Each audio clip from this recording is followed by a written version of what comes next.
ചെറിയൊരു വെയിൽ കിട്ടിയപ്പോൾ നമ്മുടെ ചെടികളൊക്കെ ഉഷാറായിട്ട് നിൽക്കുന്നുണ്ട്. തുമ്പികളൊക്കെ ഇങ്ങനെ പാറി കളിക്കുക.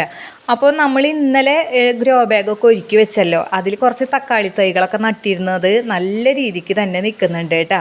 പിന്നെ ഉണ്ടല്ലോ, നമ്മൾ ഈ വഴുതനങ്ങ ചെടിയിൽ നിന്ന് പ്രാണികളൊക്കെ തുരത്തിയതല്ലേ, ഇനി അതിന് കുറച്ച് വളം കൂടി ഇട്ട് കൊടുക്കുക. വളം എന്ന് പറയുന്നത് സവാളത്തൊണ്ട്, ഉള്ളിത്തൊണ്ട്, വെളുത്തുള്ളിത്തൊണ്ട് ഇതൊക്കെയാണ് കേട്ടോ.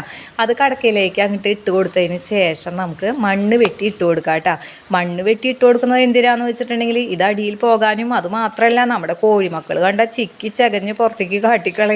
അപ്പോൾ അതുകൊണ്ട് മണ്ണൊക്കെ വെട്ടിയിട്ട് കഴിഞ്ഞ് ഇതാ സെറ്റാക്കിയിട്ടുണ്ട് കേട്ടോ. പിന്നെ നമ്മൾ എന്താ ചെയ്യുന്നതെന്ന് വെച്ചാൽ ഹരിതകർമ്മസേനയ്ക്ക് കൊടുക്കാനുള്ള പ്ലാസ്റ്റിക് കിറ്റുകളൊക്കെ ആ വെയിലൊന്ന് കണ്ട സമയത്ത് ഇട്ടും കഴിഞ്ഞ് ഒന്ന് ഉണക്കി കഴിഞ്ഞിട്ട് നമുക്ക് ചാക്കിലേക്ക് തന്നെ ആക്കി വെക്കാം. അപ്പോൾ ഇത് മഴക്കാലമായ കാരണം ചാക്കിലേക്ക് വെറുതെ ആക്കി വെച്ചാൽ പോരാ, ചാക്കിൻ്റെ വായി കെട്ടി വെക്കാനായിട്ട് മറക്കരുത് കേട്ടോ. ചിലപ്പോൾ വല്ല ഇഴജന്തുക്കളൊക്കെ കയറിയിരുന്നാലോ. അപ്പോൾ വീഡിയോ ഇഷ്ടപ്പെട്ടാൽ ലൈക്ക് ചെയ്യാൻ മറക്കല്ലേ.